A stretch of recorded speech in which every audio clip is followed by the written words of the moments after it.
Minister of Home Affairs, the distinguished representative of the European Union, esteemed guests from Belgium, from Colombia, from Malawi, from South Africa, from Zambia, to civil society, I see you there, to our UN partners, to our IOM colleagues and our dear friends.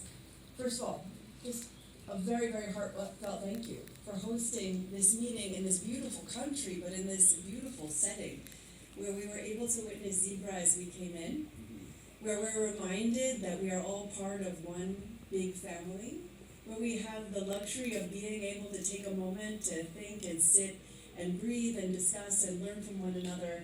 We thank you for your generosity in hosting this conversation. We thank you for the generosity in hosting me here today. I need to correct the record, because while I do represent many, many member states, I don't represent all countries in the world.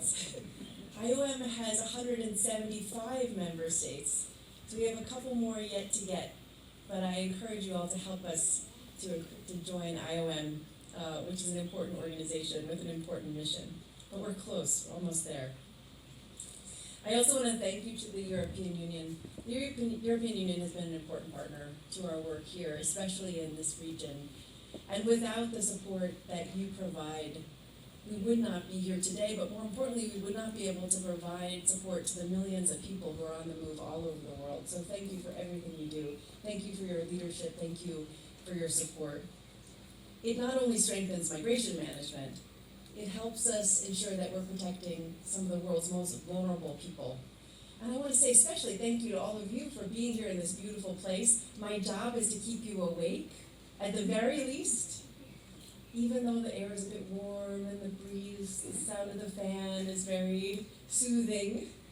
And really, more than anything to keep you awake is to inspire you all to come up with some meaningful alternatives to detention.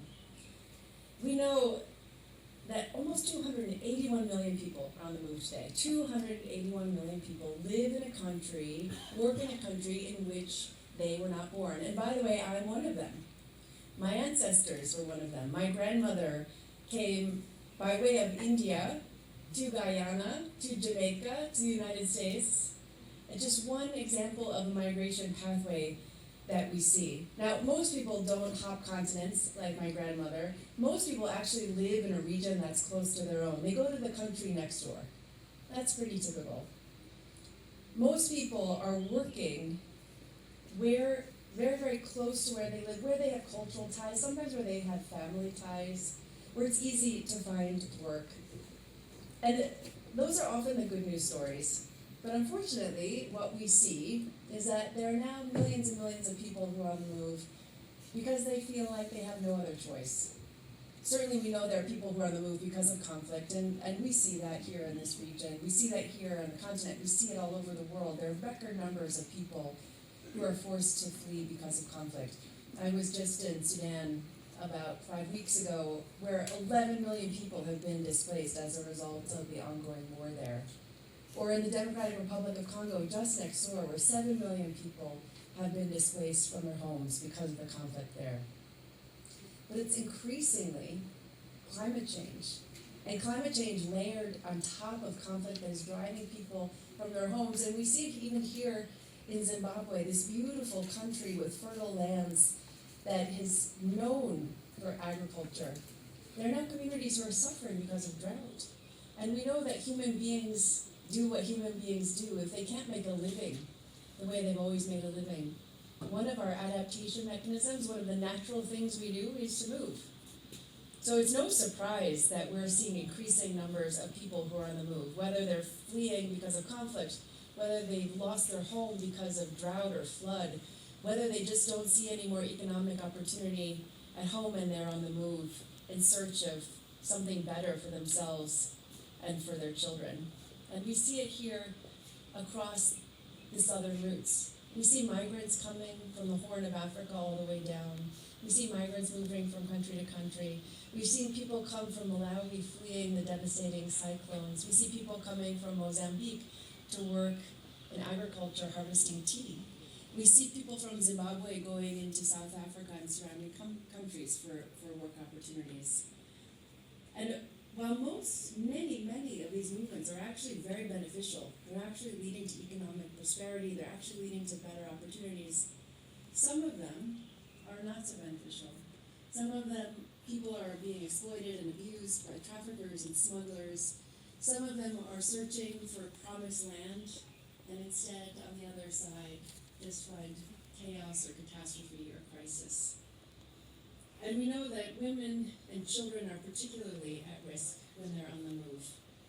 And unfortunately, the risk is increased, it's compounded when people are detained as they move into or through a country. Now, the evidence is showing us that especially for kids, especially for children, the youngest migrants, detention is increasing risks for them. Detention is never, as we've seen in the evidence, in the best interests of the child. Yet, at this moment in time, 300,000 children are detained a year. 300 children are detained a year because of the migration status of their parents or their guardians. I come from a country where at some point we saw detention of children, where we still struggle with the detention of children.